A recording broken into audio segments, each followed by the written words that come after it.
Jane and Alan, welcome to the podcast. So my first question for anyone always, and Jane Mehringer, I'm going to start with you, is who is Jane? Yeah, well, so I run off coffee. Coffee is my thing, but no, I think if you look at who I am as a person, I think that's kind of the grounds of everything I do, right? People promoter, love people, but I also have crisis management, half people leadership, half why am I taking care of that? Family CEO. I do the global talent attraction, right, at ABB. And so that's just kind of a way that I can use the fulfillment that I have in working with other people every day. But I've learned how to, channel things I like sports, and make it competitive at work and have fun. So, I think I'm just kind of a down-to-earth people It's lover. good that you're in the people business then. You think? Right. Yeah, right? For sure. Makes it easy. And Alan, tell us a little bit about yourself. Yeah, I mean, I guess depending on who you'd ask and what day it is, of course. But I think I'd start with, first and foremost, me personally, family man. Got two wonderful daughters, an amazing wife who's been kind of the cornerstone of my success and my career, just supporting me through everything along with my kids. If you ask them kind of what I am, I'm a teddy bear. But what do I like to think of myself as is really a disruptor, a change innovator, someone who drives change, doesn't accept the norm, doesn't accept the status quo, and always looks for opportunities to stretch. Tell me a little bit more about that, because I think people that label themselves a disruptor, I think there's two kinds of disruptors in this world. Yeah. People that know how to talk about disruption really, really well, and people that actually don't talk as much about disruption as they do lead a disruptive organization. Yeah. So I know you enough at this point. We've met earlier this year, to be fair. But you and I have talked quite a bit. Yeah. That you're more on the action side. But do you see it that black and white, like people that talk and then there are people that do? Yeah. So disruptor is the word I used. I think transformation would be the other more probably common term. And you're right, 100%, Cliff. There's people who talk about transformation, understand what transformation is, but don't necessarily take the plunge in transformation. They look for the support to do that, and that's totally fine. I think I'm more of the let's break it now and we'll figure out how to fix it later type thing. Better to ask for forgiveness than beg for permission type thing, right? And I think that from an industry perspective, we talk about talent acquisition. It is the right time to do that. It's been so undisrupted for so long. It's one of the reasons why I double down in this space.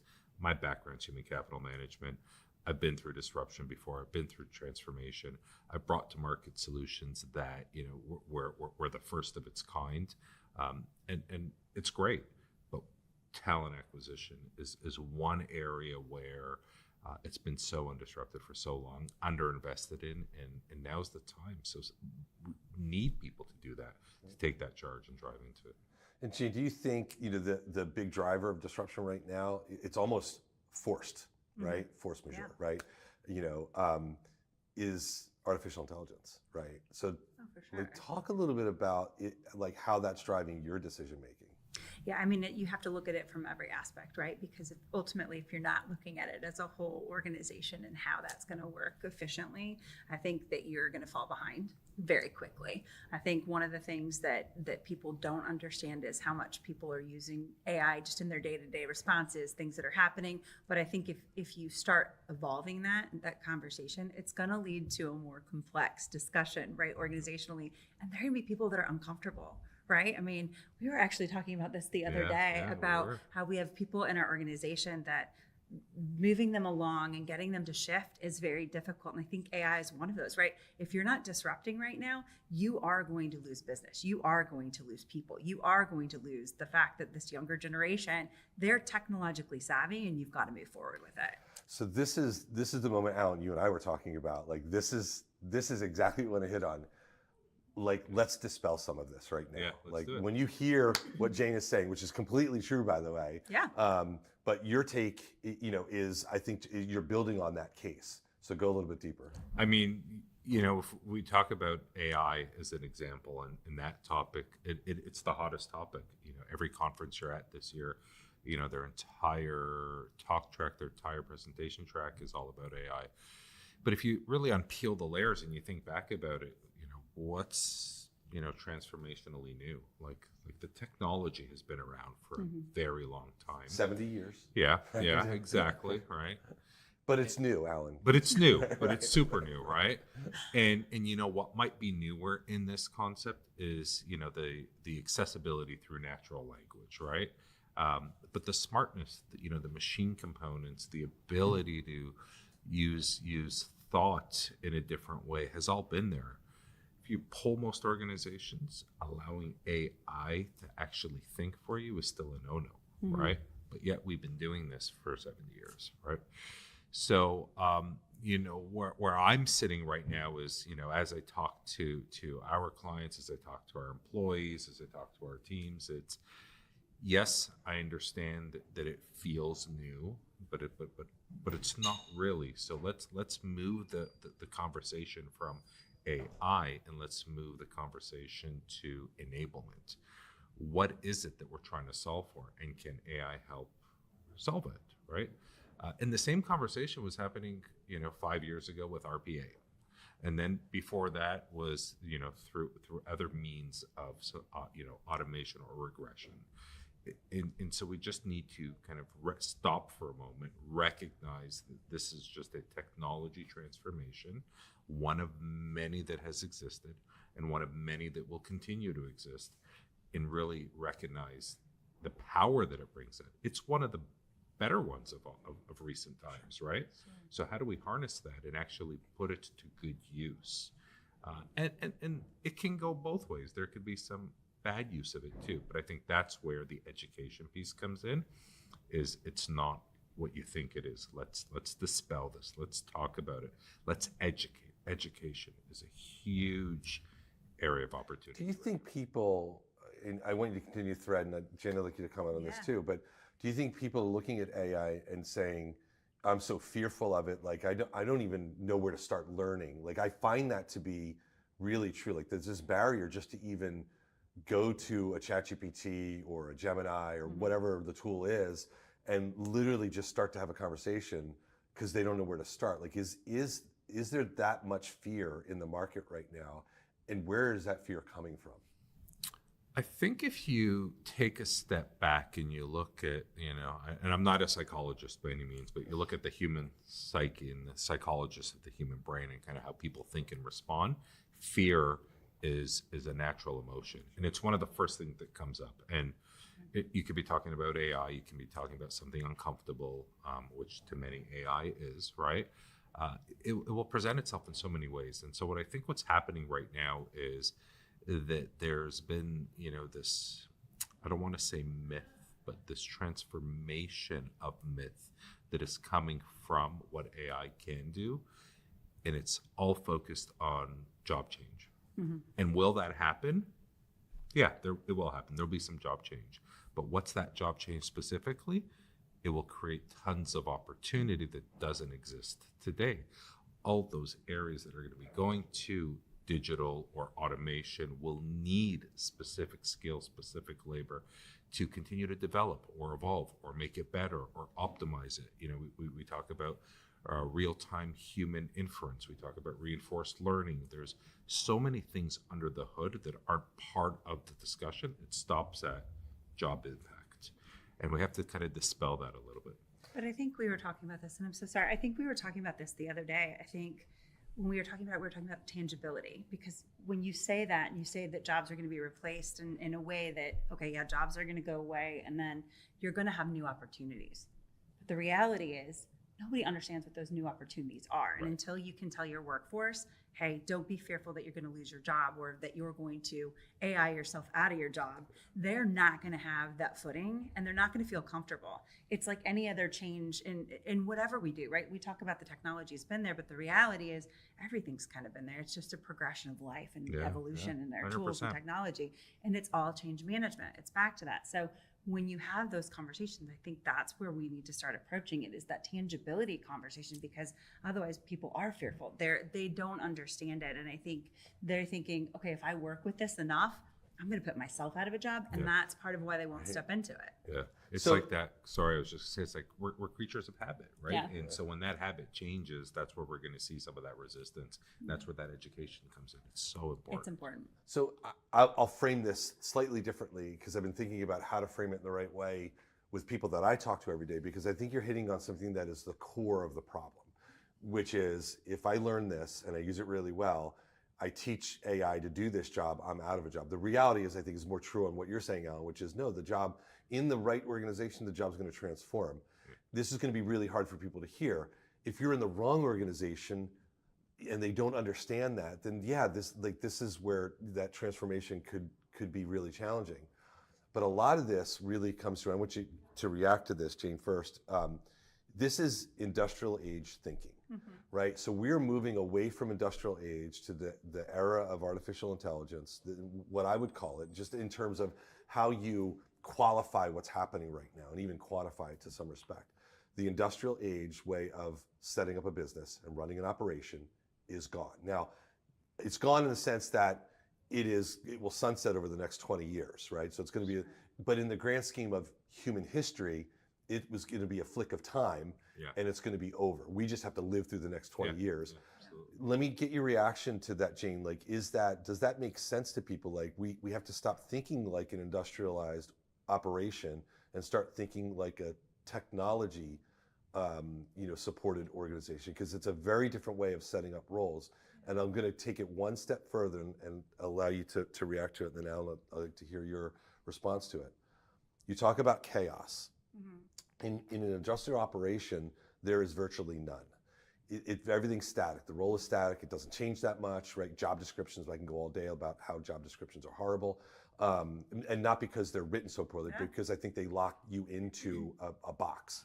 I think in an era where technology is the big driver of defining work and growth and scale and all these things, even the operation, I think mobility of skills becomes the most important thing, not the job description. The job description is going to go away. Work is going to be there. To your point, work is actually going to grow. But the blueprint of what work looks like becomes very, very different, where you're moving about the organization very fluidly as the organization and the operation require people with skills to move into certain areas.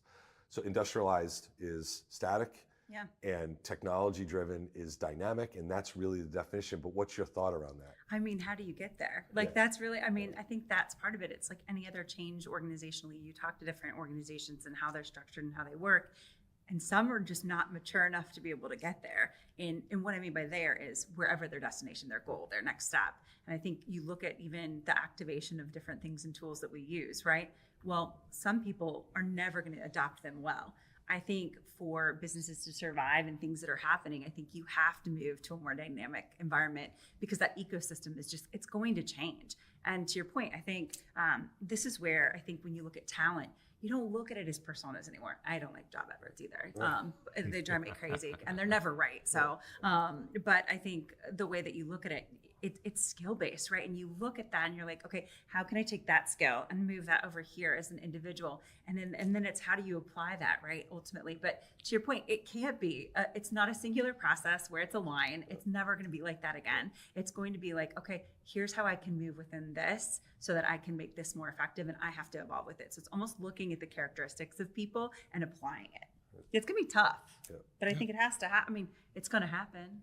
For sure. Do you think that we put too much emphasis on the term of it being technology? I think people are just afraid of what they don't know, no matter what the word is. Yeah. I mean, what do you think? I mean, I think about it as almost like the word AI, like technology becomes the basis of everything we say now. When the reality is it's culture, it's mindset, it's approach, it's innovation, it's the way we drive. And look, I think like we suffer from this ourselves too, or everyone does.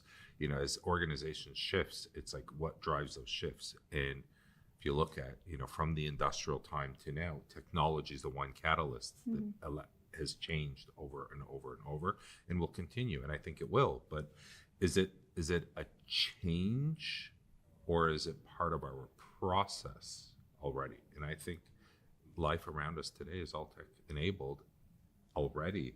And what we need to be doing is thinking about more how does like the service side of it meaning how does our mind approach it to enable that technology, right? So that it's like powered by tech versus, tech is the solution, because it's not, I think we're finding, right? It's more change management. It's more communication.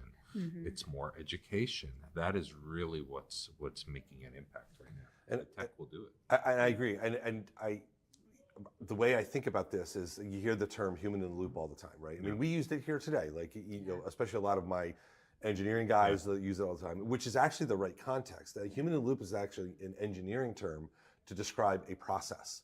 But we are turning that into how people engage with technology. And I actually don't like it because I think it's a misnomer. I use the term, and I've written about this, and I call it human in the lead, where, AI is actually assisting the human to make sure. And I think that frames the role of the human in the process as the lead in the process, with technology supporting it. But you said something, and I prior to us, clicking, record on the podcast, I said to you I wouldn't get too provocative, but I'm going to be a little provocative here, and we can cut it out if we don't like it. No one will ever see it. I'm already excited.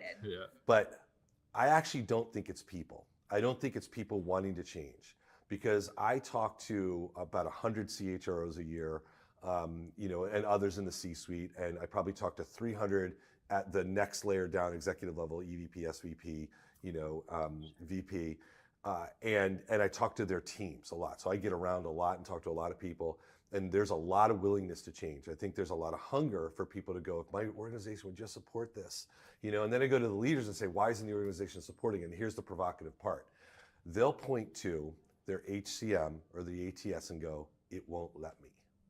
I would love to be able to do something more skills-based and have that mobility of talent through organizations, but HCMs and ATSs were designed and for better or for worse, I mean, at the time it was way better, it's the evolution, we're set up to support an industrial operation, where things are mostly static with very little movement. And you both know this, like, go and try to rearrange your job architecture in an HCM.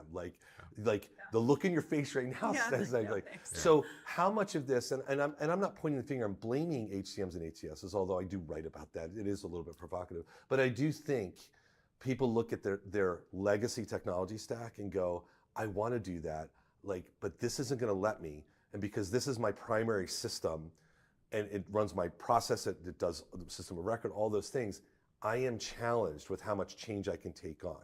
So that's been my experience. It may not be yours, it may not be others out there, but my experience has been people are like, really, show this to me, right?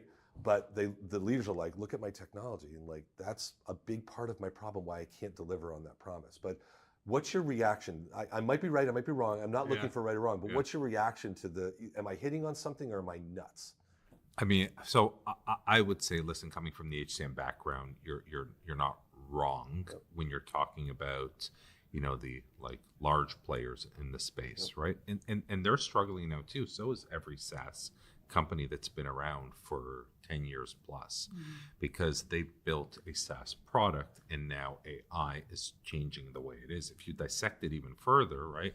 What is a SaaS application? It's a database with a front end with a lot of logic in there. Well, what's an AI-driven application? It's a data source with, a mechanism of interacting with that data source.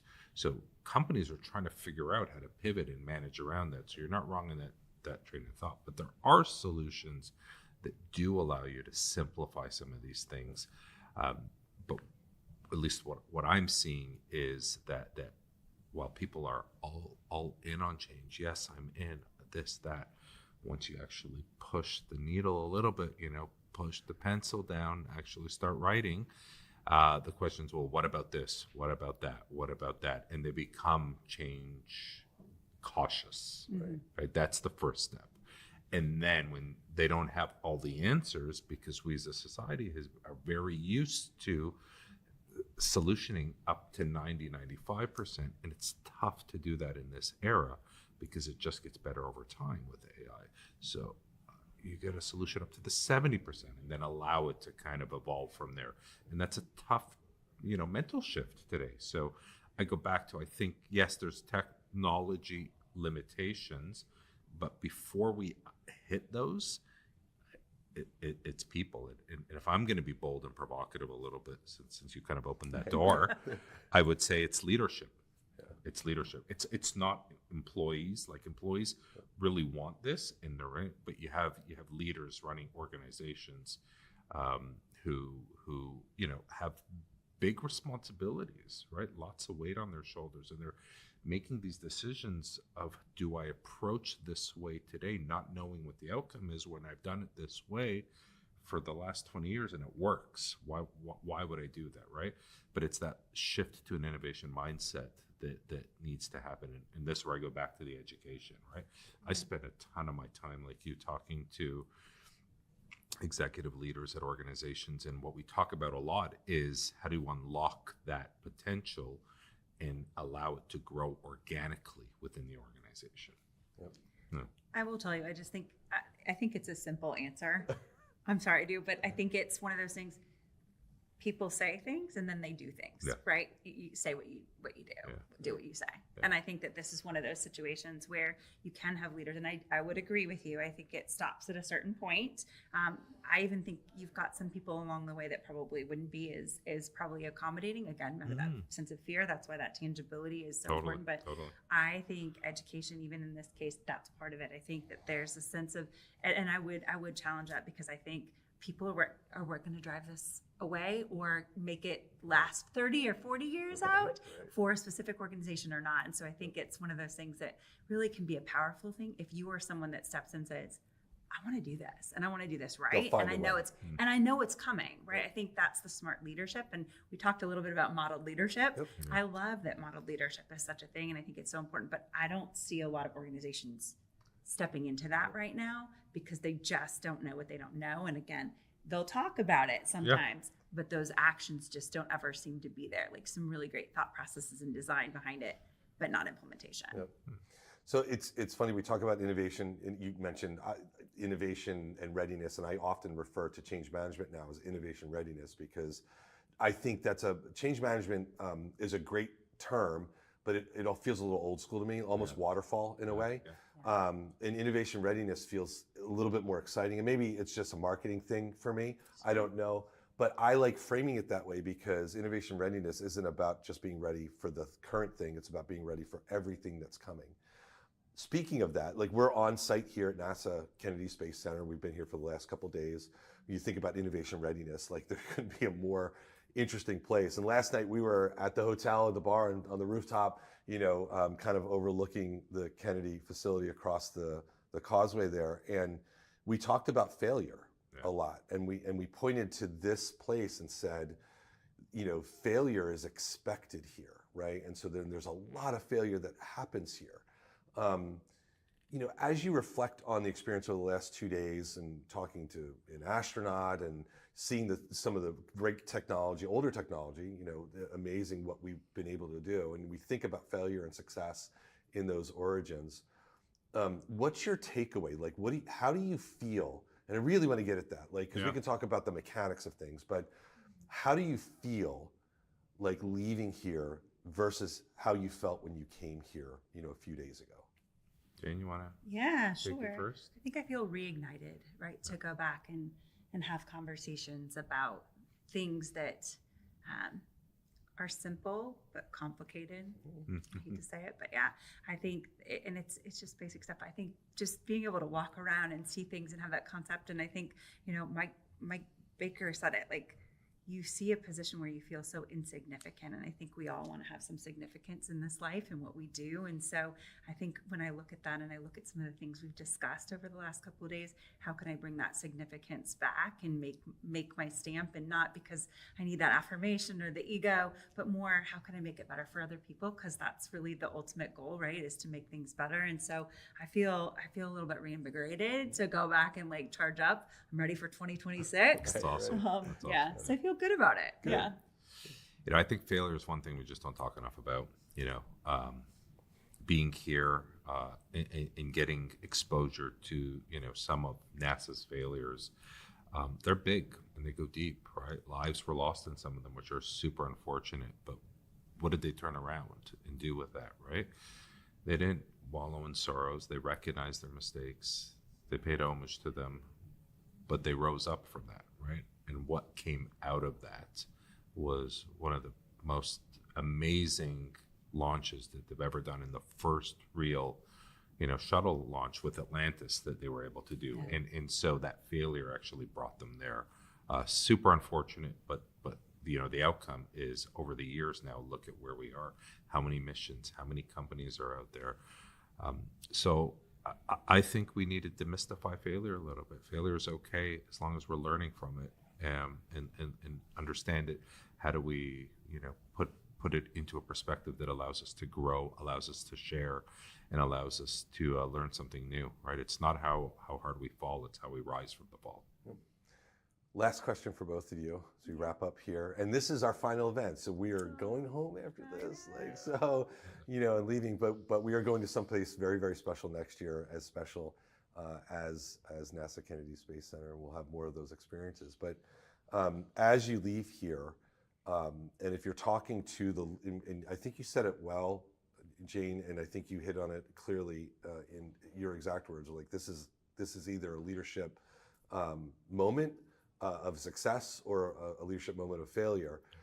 So what do you say to those? You leave here and what you learned over the last couple of days and the inspiring things that you felt and all the great things that we want to go back and we're recharged and ready to go.